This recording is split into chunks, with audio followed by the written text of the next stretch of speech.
સુરત શહેરના કતારગામ વિસ્તારમાં તસ્કરોએ આતંક મચાવ્યો હોવાની ઘટના સામે આવી છે। આંબા તલાવડી પાસે આવેલા એક જાણીતા જ્વેલર્સની પેઢીને નિશાન બનાવી અજાણ્યો ચોર લાખો રૂપિયાની મત્તા પર હાથફેરો કરી ભાગી છૂટ્યો હતો। તે સિંગણપોર ડાબોલી પોલીસ સ્ટેશનની હદમાં બનેલી આ ઘટનામાં તસ્કરે ઓફિસના પાછળના ભાગેથી પ્રવેશ કરી સોના ચાંદીના દાગીના અને રોકડા રકમ મળી કુલ રૂપિયા 12 લાખથી વધુની ચોરી કરી છે।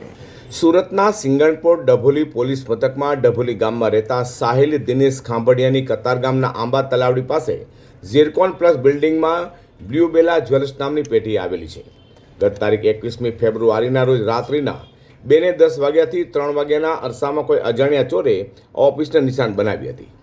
વેપારી જ્યારે રાત્રે દુકાન વધાવી ઘરે ગયા બાદ તસ્કરે મોકો જોઈ ચોરીની ઘટનાને અંજામ આપ્યો હતો। ચોરીની પદ્ધતિ અંગે મળતી માહિતી મુજબ તસ્કર અત્યંત રીઢો હોવાનું જણાય છે। તેણે ઓફિસના પાછળના ભાગે વોશરૂમની બાજુમાં આવેલા કાચની બારીનો ઉપયોગ કર્યો હતો।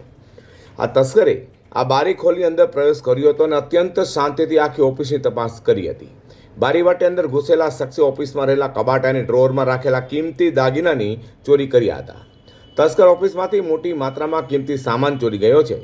અહેવાલ મુજબ રોકડા 1,30,000 રૂપિયા, સોનાની 2 રિંગ, 22.87 ગ્રામનું સોનાનું કડું, સોનાની બુટ્ટી, નેકલેસ અને સોનાના અલગ અલગ ટુકડાઓની ચોરી થઈ છે।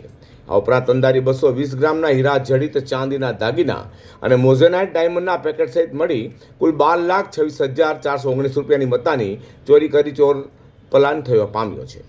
તો સમગ્ર ઘટના ઓફિસમાં લાગેલા સીસીટીવીમાં કેદ થઈ ગઈ છે। ફૂટેજની તપાસ કરતા સામે આવ્યું છે કે ચોરી કરનાર ઇસમ પાતળા બાંધાનો છે। તેણે શરીર પર ઊભી લાઇનિંગ વાળો શર્ટ તથા પેન્ટ પહેરેલું છે।